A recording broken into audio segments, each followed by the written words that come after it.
Hey subscribers and watchers, what's up? This is me, Waves from Slider here. In this video, I'm going to talk about how to create dialogues using alert-dialog.builder class. Now there are two ways to create dialogues in Android. One, using the dialog fragment. Two, using this older approach which is alert-dialog.builder class. If you guys haven't seen the previous one, please go back on my playlist and check the video called Android dialog fragment. So now let's get started with this. So first thing, let's talk about what is the dialog. Here, if you guys notice, a dialog object is responsible for managing the internal state, like setting this title, maybe setting a custom view, handling the buttons over here like yes and no, and it's accessible inside the onCreateView and the onCreateDialog method. You can use the getDialog to access this object and set properties on that using the set methods like setTitle, setView kind of stuff. So now let's talk about this dialog in a little more detail.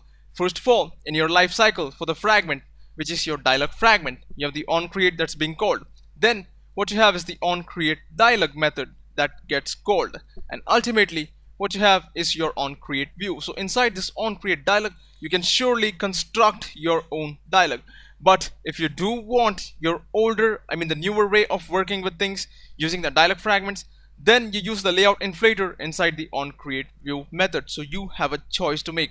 Either use the older APIs, make the dialog inside the onCreateDialog, or use the newer dialog fragment approach and make the layout inside your onCreateView method. So you guys in the comment boxes below, let me know which method you prefer over the others.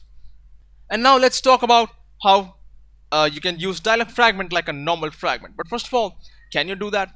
Well, yes you can. Now what do I mean by this? Now take a look. Here I have an activity, and what I have inside is a normal dialog fragment.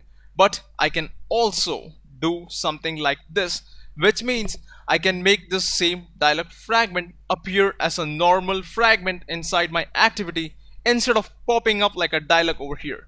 So if you want to do this, now first question you probably have is, why would you do this?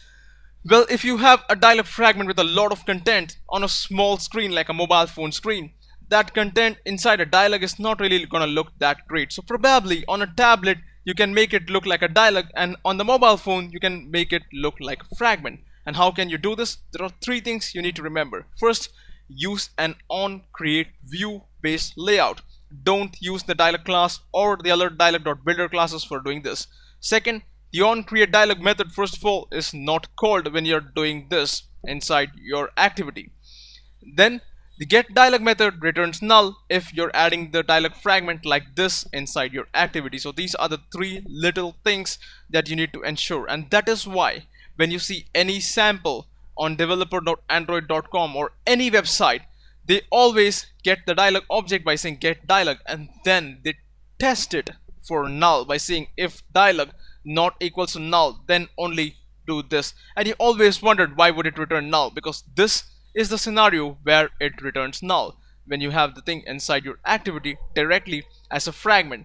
Well, it's just like adding any other normal fragment. Get a fragment manager, begin a fragment transaction, and add it to the activity kind of stuff. So in the next video, we are gonna work this out and we're gonna play with the methods of the alert-dialog.builder class. In the meantime, if you guys do like what you saw, please like this video, share this video with your friends and colleagues who are struggling to learn Android, and in the comment boxes below let us know your thoughts regarding which method you prefer. In the meantime, I'll catch you guys in the next video. Have a nice day.